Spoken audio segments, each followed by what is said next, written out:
All right, we're gonna start up here on the tongue of your unit. It's got two switches, a big one to control the tongue jack. Up makes the jack go up, down makes the jack go down. I always specify that because some switches are the opposite. You have a button here that's gonna turn your tongue jack light on so you can hook up and disconnect in the dark. Below that, you've got your 7-way, which is gonna plug into your vehicle to give you your brake lights, your turn signals, and your running lights, and it's also gonna charge the battery for you. You've got your 2 tow chains here, which are going to secure to the vehicle to give you a nice secure connection, and you also have your emergency breakaway cable here, which will connect to the same spot that these do. And if for whatever reason it comes unhooked from your vehicle, it'll pull your emergency brakes, and this thing will stop rolling down the road.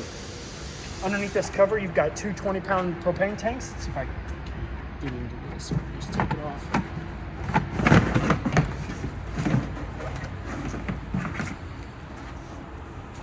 Your 2 propane tanks are fed into the unit with an even flow regulator.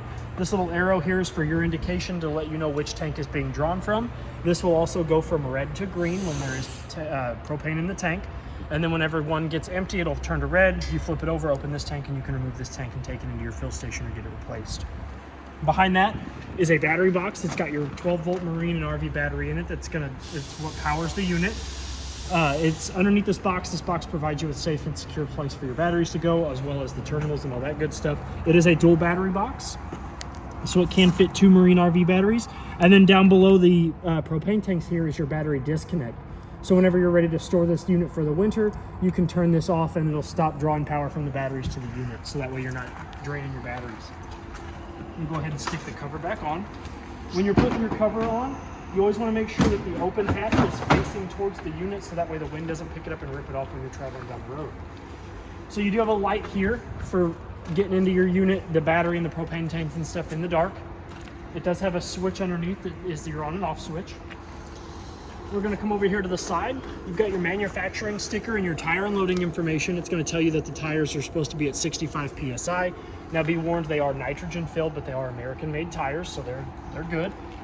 Then you've got your manufacturing sticker up here that's going to give you the date it was made, the VIN number, the manufacturing specs and stuff like that. And you also have a bigger sticker down here that is also your VIN number. So that way if you ever need that for whatever reason, it's got a bigger, easier to spot location. You've got one of 4 of your stabilizer jacks down there at the bottom, which there's a separate video that we're going to attach that's going to show you how to operate those, but that is a 3/4 inch socket to raise and lower that up. You do have a manual crank handle in the backside compartment that I'll show you when we get back there to that. But the thing about your stabilizer jacks they are not for lifting and leveling of the unit. You do not want to use them to raise and lower your unit off the ground and make it level. They are just to keep your unit from rocking around while you're walking around in it and you're using it over the weekends. You do have your sewer drains, your gray water holding valve, and your black tank valve right there down at the bottom. So this one here is your black tank valve, and this one is your gray. So you're going to hook your sewer hose, put it in the proper dump station. You're going to make sure that your black one is pulled first. That's going to empty out your toilet, your black tank where all your bio waste is at, and then your gray tank is going to empty out your kitchen sink and your shower. You always want to do your black first and then your gray, because then your gray kind of helps clean out that yucky stuff from the black when you're draining it. So up in front of the tire, you've got your 2 low water drain points here. The red one is going to be your hot water. The blue one is going to be your cold water. These are for winterizing and dewinterizing the unit. These are the lowest points in the line, and that's going to let all that water run out. The reason the caps are off is because this is re-winterized for you. The caps are in the hot water compartment for you, as well as the anode rod for the hot water tank. Up above the tire, you do have your outside sprayer port. You've got hot on the left and cold on the right. And then your hose that will plug into this is in the back storage compartment as well. And it's got 2 teeth on it that will fit into those 2 notches. And you'll give it a turn clockwise, which will lock it into place. And if you have your water pump on or your city water connection is going, it will immediately pressurize as soon as you turn one of these on, and you'll be able to feel that come out and you'll be able to use your outside sprayer. Behind that, you've got your 30 amp shore cord. It is a 30 amp, 30-foot shore cord.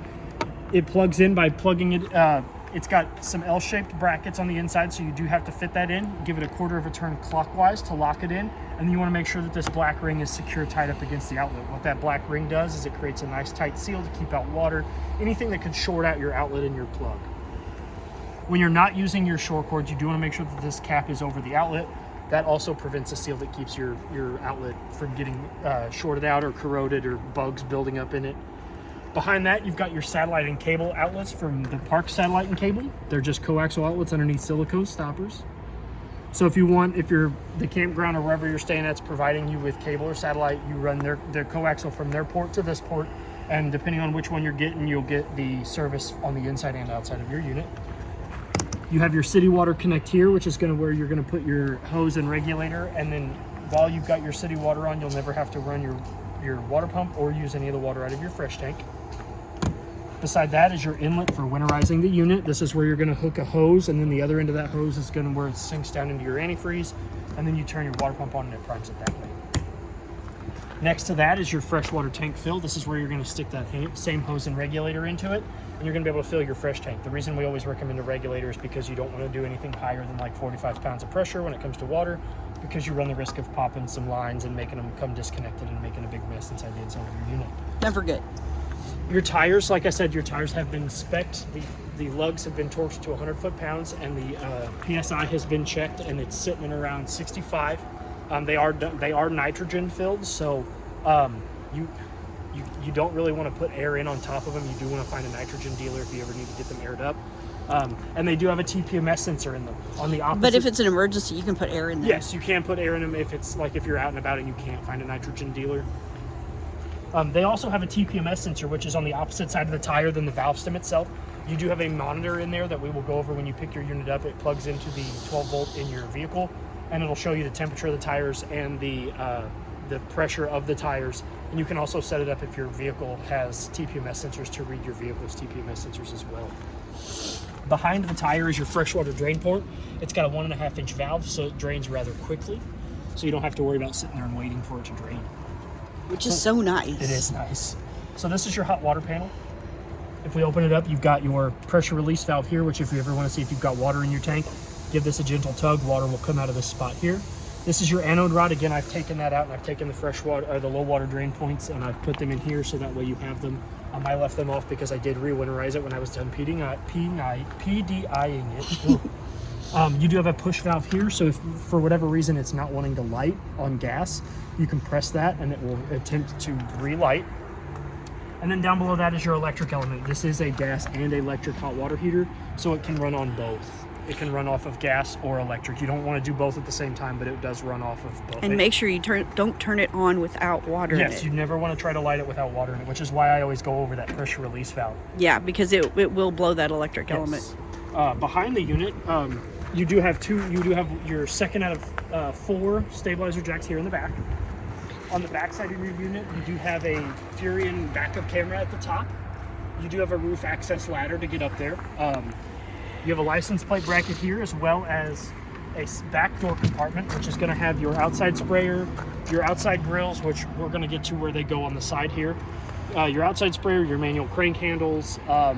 This storage here kind of wraps around to the side too, so you have access to not only the back but also the side, and it stores your the bag that your power cord can go into when we're done here. So we come around to the back. You've got your third out of 4 stabilizer jacks. Again, they are for stabilizing the unit only. You do not want to use them to lift and level the unit. Your side compartment door here also goes into the back. One of the things that I wanted to go over on this one is you do have an option for a second foot on your tongue jack. So right now it's got the wheel on it, but you can lift it up and then you can remove this. You can remove the wheel and put your stationary foot on there if you would like to. Down below, behind the tire on this side, you do have your LP Quick Connect port. So you're going to remove the silicone stopper. You always want to make sure that this is in when you're not using it, because mud daubers love the smell of the gas, and they will build a little nest up in there. Have a little party, invite their friends.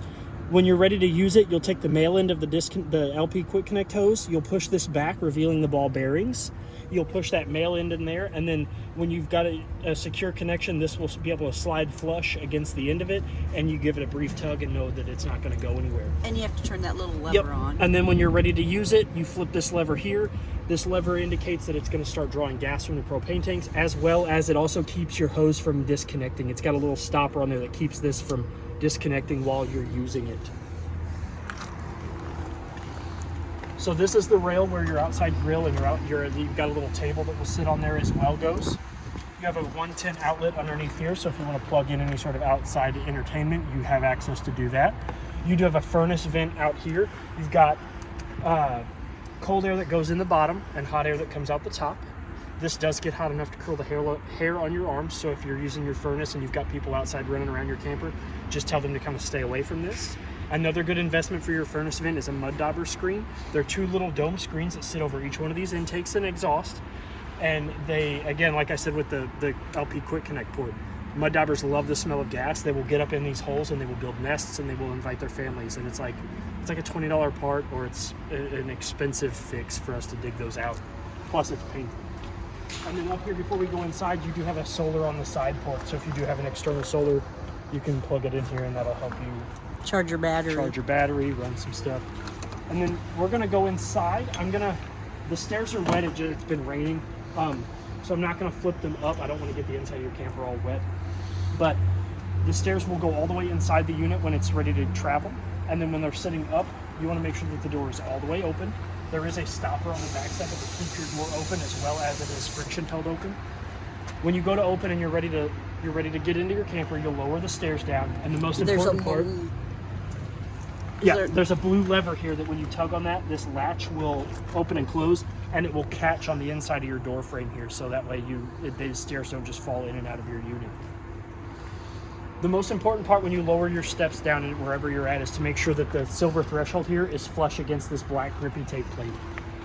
If you bring your stairs down and it is not flush with that silver threshold, you come down here to the underside of your arms here, and there are 2 silver tabs that have anywhere between 15 to 18 points of articulation, so that way they can adjust these legs independently to kind of be at whatever incline that your stairs come out at to give this a nice secure connection. One thing that I did want to go over, which if you saw when we got underneath there, you do have a spare tire that is up underneath the unit. The PSI has been checked in that as well, and it is at 65. There is a 3/4 inch bolt right there that will, you crank that in just like you would your stabilizer jacks, and it raises and lowers that spare tire in and out of the bottom of your unit. And you do have a spot here for your sewer connection hose as well. You've got a tube underneath the stairs here that'll allow you to put your hose in there, so that way you don't have your stinky sewer hose hanging out in your unit. So now that we're done on the outside of your unit, we're gonna go ahead and come on the inside of your unit. We're gonna start off by, don't want to touch anything in here. So we're gonna start off, your unit has the WeRV system, which if you can see, it's got the microphone button lit up. So all you gotta do is say, "Hey Power Pro. Hey Power Pro. Turn lights on." All of the lights are turned on. And that will turn on all of the lights. That will turn on the inside lights, the awning light, and the outside lights as well. So what you can do is, if you touch it again, it'll give you an option. The dark blue options are off and the purple options are lit up, or light blue options are lit up. And it gives you all of your battery information. If your battery's charged, it is plugged in right now, so it is gonna show you that the battery is full. You've got your tank information here. You've got your freshwater tank, which is going to read off of empty, 1/3, 2/3 full. Your gray tank and your black tank. Your gray tank, again, is your kitchen sink / your shower. And the black tank is going to be your toilet, where your bio waste goes. Then you've got your water heater on gas and electric, or electric and gas. Again, like I said, your water heater runs on both, but you only want to do one at a time. This is going to be your electric. It's got some heating panels in the bottom of the tank that'll heat that up slowly. It's not going to be as fast as your gas is going to heat it up, but it will heat it up. Then you've got your gas, which if you press that, you'll hear the igniter go off in your hot water heater attempting to light. It'll make like a click, click, click, click, and then after about the 5th or 6th one, it should ignite it. You've got your tank heater. This model is equipped with a tank heater. What that does is it is not an equivalent to a water heater. It just keeps your tanks from freezing. So if you want to use this thing and when it's cold out like it is today, you can turn that button on and it will make sure that your tanks get no colder than 32 degrees.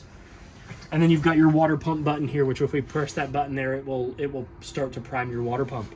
You do have your awning extend and retract. So if we go ahead and we extend that out a little bit and we turn it on and we extend out your awning. Is it going out? Yeah. Yes. I can't hear it. It's quiet. Yes, it's a very quiet awning. kind of a stealth awning. So because it is raining and kind of windy, I'm not going to go out too far, but I do want to go over the fact that your awning is one of the most expensive repairs on your unit. It is very important that when you're not using it, that you bring it in. It takes less than 30 seconds to bring it all the way in, and another less than 30 seconds to bring it all the way out. So if you're going to step away from your camper for anything more than 5 minutes, go ahead and bring your awning in. The reason why I wanted to bring it out a little bit was because I can show you. So there's two arms on the bottom of the center supports there. So you've got a top arm in the middle and a bottom arm in the middle. Those bottom arms are called the set 'em and forget 'em arms. You can kind of adjust them once the awning goes all the way out. You can adjust those, and they kind of bend in the middle. And when you bend them, when you pivot them, that creates a steeper pitch on either the front of the awning or the back of the awning. Or if you bend them both at the same time, it creates a steeper pitch down the front of the awning. So if it's raining or sunny, either at the front, the back, or off to the side of the unit, you can kind of give yourself a little bit better protection from either the sun or the rain by making sure that that pitch meets it correctly. But the best part about those is you don't have to readjust those. They will just readjust themselves when you bring the awnings back in. And then to bring it back in, you just hold the retract button. It is quiet, so you probably won't hear it, but you can kind of see it from the window if you're kind of gauging when it's back in, because you won't hear it. It's got a really quiet awning motor. Done. Okay, and then the next button here is your connect button. So it does have this is your select button. Sorry, your connect button's up here. So your select button doesn't do anything. It is just a button that the WeRV has in case your unit would have a slide. So with this one not having a slide, you don't really have to worry about that select button. And the last button I want to go over is your connect button. So this is Bluetooth capable. So if you ever want to adjust things, like say you're outside barbecuing or whatever, you want to turn your lights on, you want to turn something on that's on the inside, you want to turn your hot water heater on, you want to turn lights on, but you're not inside your unit, you can connect your phone to the WeRV app, and you can do it through Bluetooth, and it will allow you to control the functions and features from your control panel onto your phone or smart device. Yep, it'll let you connect to the Power Pro, no problem. Up here and above that, you do have a USB and USB-C outlet, so that way you can charge your phone and or said smart device using either the USB or USB-C if it's a lightning charger. They do pull about 5.04 volts, which is going to be your standard just to charge any sort of smart device. You do have a light down here, so that way you can see yourself getting in and out. That is light 2. Light 3 is your awning lights, and light 2 is your light here, and then light 1 is going to be your interiors. Now, your interior lights do have a manual push button in the center, which turn them off and on. They do need to be in the on position for that switch to work with them. So if you see I turned this one off manually, I'm going to come down here and press this button, turn them off, and then when I turn them back on, that one stays off. So if you ever come into your camper and you turn your lights on with the control panel and one of them doesn't come on, just reach up, give it a touch in the center, make sure it's actually on. You do have a Max Air vent and fan above it, and it does have a Max Air cover on it. So if we pull this lever down, we unlock it, and we turn it counterclockwise, it is going to open up. So you can open this up in the rain, just like I'm doing right now, without worrying about your unit getting dirty or wet. You can open that up and you can turn your vent on. It has 4 settings. It has low, semi-low, medium, and high.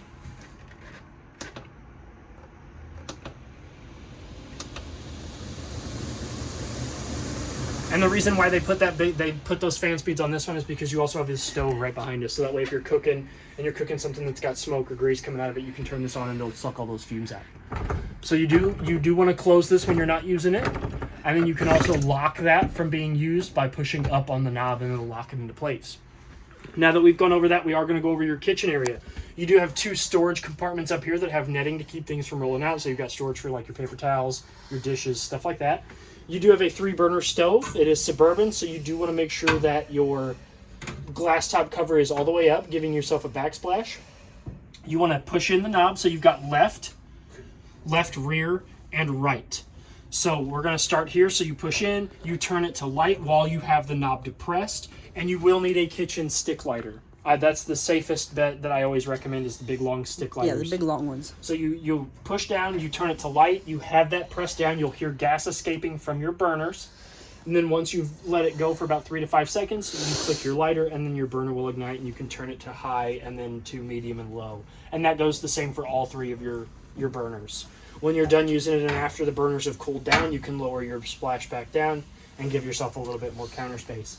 Next to that, you do have a wireless charging station here, which if you don't want to use that and you want to plug your phone or whatever in, you push down on it, that will pop up, and then you give it a big tug. It's got to get over this little red tab here, but you do have two GFCI protected 110 outlets, a USB port and a USB-C port. So, and then to drop that back down, you just reach in here, push that little red tab, it'll drop back down, and then you can push that back down and it goes back into being flush. You have a stainless steel basin sink. Your knob here isn't labeled, but cold is towards you and hot is all the way towards the wall. And then to draw water, you're going to go ahead and pull outward. That's how you draw the water from the unit. You do have a sink cover, which will sit over the sink for more counter space / a drying rack. You have ample storage down below. This is your inverter. It is prepped with an inverter. Once it's got 2 batteries on it, you will press this button here and it'll power up your inverter. So if you can plug in like a coffee maker or stuff like that. You've got your select button, which will allow you to go through the options of your inverter. You got a bottle opener here, a master GFCI outlet right here that's got your test and reset. So if any of your GFCI outlets aren't working, you come in here, you hit that reset button. You've got a utensil / sponge drawer here. Open cabinet space underneath with a utensil organizer. And then you've got 2 pull-out drawers underneath at the bottom, as well as a high-point spin-top glass convection microwave. It's got a speed cooking. It's saves energy, high efficiency. It's also got a pizza rack, so if you want to make like a little Jack's pizza, you can cook it on that rack there, and you'll get the same as like a convection oven style. Your bathroom has a travel lock on it, which is this little tab here. As you can see, you flip that down, open your door, and you've got your shower / toilet bathroom. Your everything room. Your everything room. There's your dry storage. Your dry storage is behind that. You do have a vent above, which to do that, you just push up on it, and there's a little button here that'll turn on a tiny little fan.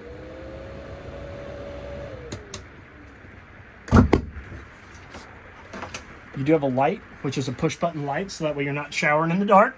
Got a shower in the light. And then your shower actually has a shower miser equipped to it as well. So what that shower miser does is it's got an off feature, a shower feature, and a refill feature. So if, say you're getting ready to take a shower, but you don't want to waste your boondocking, and you don't want to waste that water before it gets hot. So you flip that down into the recycle option, and that will send the water back into your fresh tank. So that way you're not worrying about losing that water while you're waiting for it to heat up. And then to know that you've got it ready and heated up, this little plastic valve here will actually change colors to let you know that the water has changed temperature, and you can send it from shower miser to shower mode, and you can continue with your hot water showers. Your toilet is a 2-portion valve toilet. Its valve is right there on the front. When you push your foot halfway down, the bowl will start to fill with water without opening the valve. When you floor it, the valve will open, and that'll all go into your black tank where it belongs. Where it's supposed to be. You do have a shower curtain, so if you want to leave the door open, you can pull the shower curtain shut if you want to shower with the bathroom door open. I like to tuck that back in behind the toilet so it's kind of out of the way. And you do have a shower stopper that is right here, and it's just a friction stopper that fits in the drain. If you want a tiny bath. If you want a tiny little... I guess you could wash your feet. I guess so. Soak your feet? Yeah. After a long day of hiking? Yeah. Oh, and you do have a bath drain here too, just like the one in your home. But I had one growing up in my house where you had to pull the thing up and it would come out of the shower instead of just having a shower. But the water does come out of here until you pull up on this, and then that's what sends it up to the shower head, which also has a shut off up here at the top. So if you don't want to have to turn the water off to get occupants in and out, you click this button here. While your water's still running, and it will stop the water flow coming out of the shower head, so that way one person can get out and the next person can get in.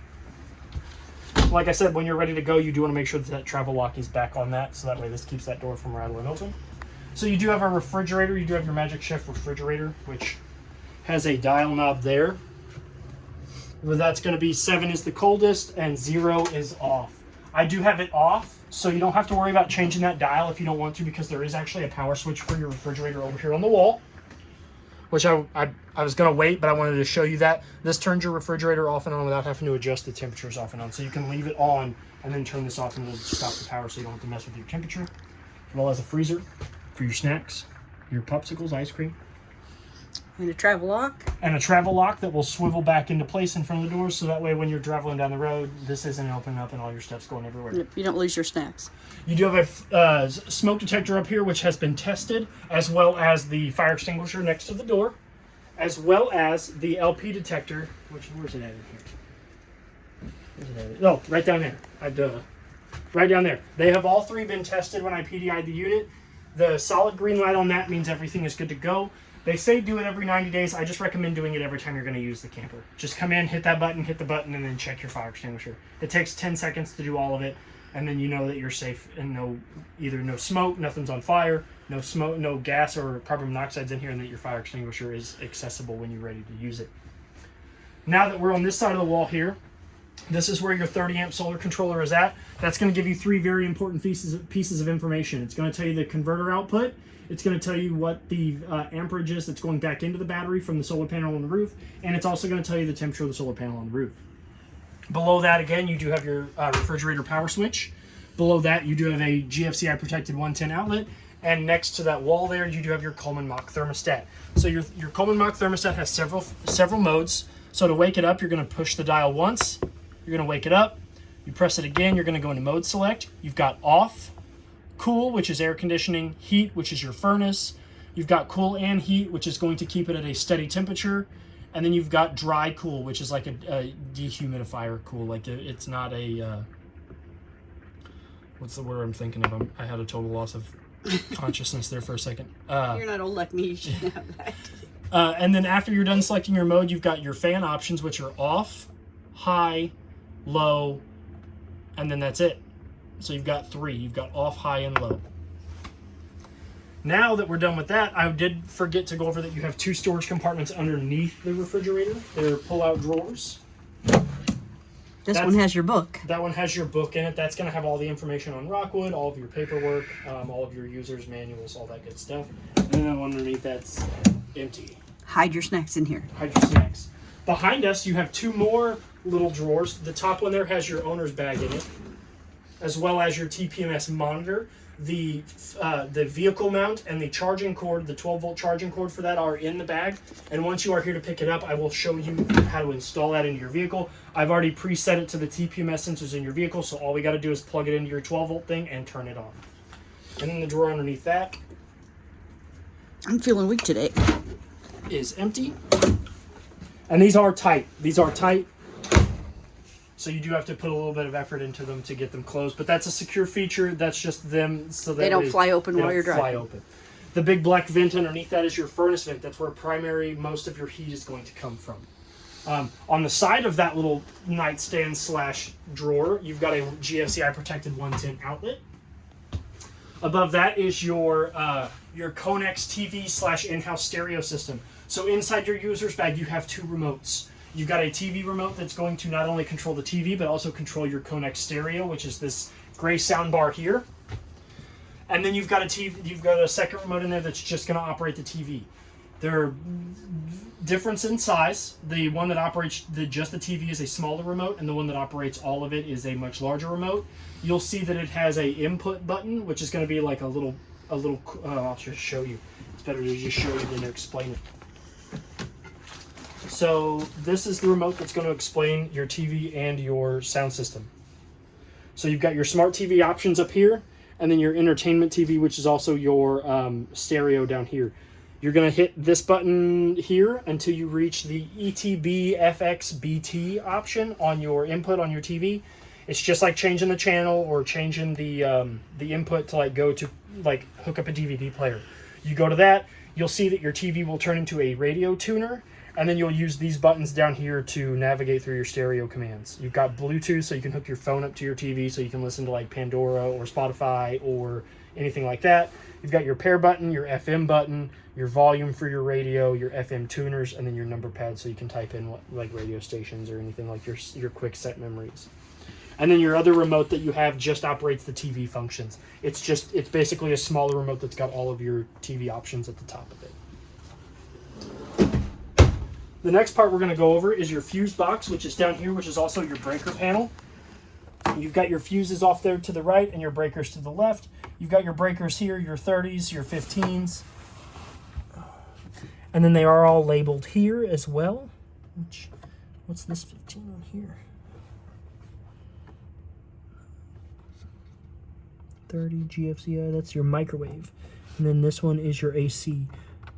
So they are all on now. Your AC one was off. I guess I tripped it by accident when I was PDIing the unit. No, we had to turn them off at the RV show. Oh, did we? Mm-hmm. Oh, that's right. And I turned it back off because I didn't know. I guess I turned it back off because I did test your air conditioner blows super cold, by the way. I cranked it up to 80 up in here yesterday, and then I cranked the AC on and it dropped to like 50 in like a matter of like 10 minutes. So I had it cranked up really high. It's small, so it heats up really quick and it cools down really quick. I love this camper. And then the best part about your fuse panel is once one blows, you've got a red LED light that will illuminate next to it to show you which one is blown, which is something I really, really like. You do have a storage compartment down here underneath me, which is also going to be access to the one out here on the side, so like you can get into that from the back, the side, and inside. Then you have a 110 outlet behind me on the floor, protected by the GFCI outlet. And then you've got several storage compartments up top. They're all interconnected. This is one large compartment with 3 individual doors. You've got one large netted storage compartment up here. This is a pass-through, so you can store like extra blankets and stuff up here and not have to worry about it, as well as 2 other cabinets up here, which is one large compartment with 2 cabinet doors. And then the best part is your window shades on the windows. I'll get my hand on it. Are the pull down, set them and forget them. So you just tug them down, let them go. They'll stay where they're at. And then to get them up, you just tug on them gingerly, let them go, and they will feed back up into the tube. This one here is your fire escape window. So you'll lift this red lever out of the saddle, and then you'll push it out, and then to get out of the unit, if for whatever reason, you'll just send this whole handle out of the thing, and then you grab this red thing here, pull your screen out, and you'll be able to get out. Please go out feet first. I never recommend going out head first. These windows here are the jealousy windows. Or privacy windows, as they're called, but they will open outward just a hair, and then to bring them back. And you can remove the screen the same way. Grab a hold of this little clear plastic piece here, yank them out, and the screen will come out. And that window will also open out just like these do, as well as the screen will come out.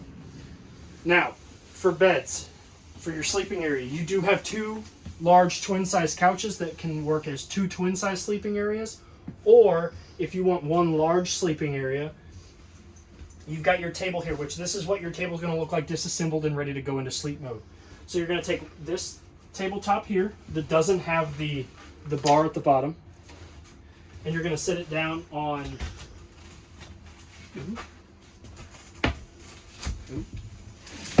you're going to set it down on these 2 bump stops, and it doesn't matter which one goes on which bump stop. I like to put this one down here at the bottom because it's got the rod on it, and then you will lay this one down, and they do have Velcro on them, so once you set them down on those bump stops, they're really not going to go anywhere. And then you'll take these 2 large cushions, bring them in. They will meet in the middle of these 2 tabletops here, and then these 4 side cushions will lay flat, and they will cover up this whole bed area, so you'll have an entire sleeping area. You got a big king bed. Yes. And then when you're ready to go back into your sitting areas, you'll pop the Velcro off.